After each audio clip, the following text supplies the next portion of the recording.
விவசாயிகளுக்கு ஆதரவாக தமிழ்நாட்டின் பல்வேறு பகுதிகளிலும் தொழிற்சங்கத்தினர் போராட்டத்தில் ஈடுபட்டு வருகின்றனர். இதுகுறித்த கூடுதல் விவரங்களை செய்தியாளர் சுதீஷ் வழங்க கேட்கலாம். சுதீஷ், தமிழகத்துல பல்வேறு பகுதிகளில் தொழிற்சங்கத்தினர் போராடி வர்றாங்க. இப்ப நீங்க இருக்கக்கூடிய அந்த பகுதியில எந்த தொழிற்சங்கத்தை சேர்ந்தவங்க போராடி வர்றாங்க? அவங்க முன்வைக்கக்கூடிய பிரதான கோரிக்கைகள் என்னவா இருக்கு? பிரியதர்ஷினி, அதாவது கோவையை பொறுத்த வரைக்கும் ஏஐடிசி தொழிற்சங்கத்தினர் அதிகமா கலந்துக்கிட்டாங்க. இதுல விவசாய அமைப்புகளை சார்ந்த பிரமுகர்கள், தொழிலாளர்கள் அதிகமா கலந்துக்கிட்டாங்க. மத்திய அரசை கண்டித்துதான் இந்த போராட்டம் குறிப்பா நடைபெற்றது. கோவை பொறுத்த வரைக்கும் மாவட்ட ஆட்சியர் அலுவலக அந்த சாலையில கிட்டத்தட்ட ஒரு 1000 பேர் பங்கேற்று இந்த மறியல் போராட்டத்தில் ஈடுபட்டாங்க. மாவட்ட ஆட்சியர் அலுவலகம், மாநகர காவல்துறை ஆணையர் அலுவலகம், மத்திய அரசு அலுவலகங்கள் அதிகமா அந்த பகுதியில இருக்கு. இந்த இடத்துல இந்த போராட்டம் நடந்ததால போக்குவரத்து பாதிப்பு என்பது அதிகமா ஏற்பட்டது. மத்திய அரசு கண்டித்து இந்த போராட்டம் முழக்கங்கள் எழுப்பி இந்த போராட்டம் என்பது நடைபெற்றது. ஏஐடிசியுடைய மாநில துணைத் தலைவர் ஆறுமுகம் தலைமையில இந்த போராட்டம் நடைபெற்றது. போராட்டத்தின் முடிவுல மறியலில் ஈடுபட்ட அனைவருமே காவல்துறையினால் கைது செய்யப்பட்டிருக்காங்க.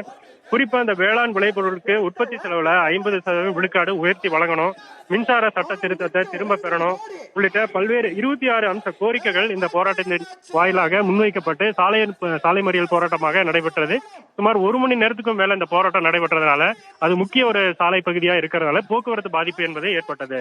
பிரியதர்ஷினி, அந்த பகுதியில சுதீஷ், அங்க போராடினவங்க கைது செய்யப்பட்டாங்கன்னு குறிப்பிட்டீங்க. அது மட்டும் இல்லாம போராட்டம் நடந்த நேரத்துல சாலையோட போக்குவரத்து கடுமையா பாதிக்கப்பட்டிருச்சுன்னு குறிப்பிட்டீங்க.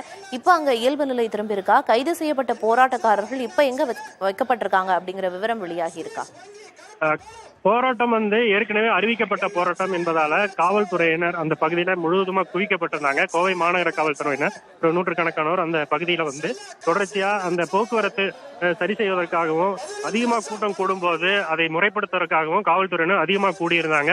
அதே போலதான் இந்த ஒரு 1000 பேர் தொழிற்சங்கத்தினர், ஏஐடிசி, குறிப்பா ஏஐடிசி தொழிற்சங்கம், விவசாய அமைப்பு, மாணவர்கள் அமைப்பு, சட்டக்கல்லூரி மாணவர்கள் என அனைத்து தரப்பு சார்பிலையும் இந்த போராட்டத்தில் பங்கேற்றதால கூட்டம் அதிகமா காணப்பட்டது.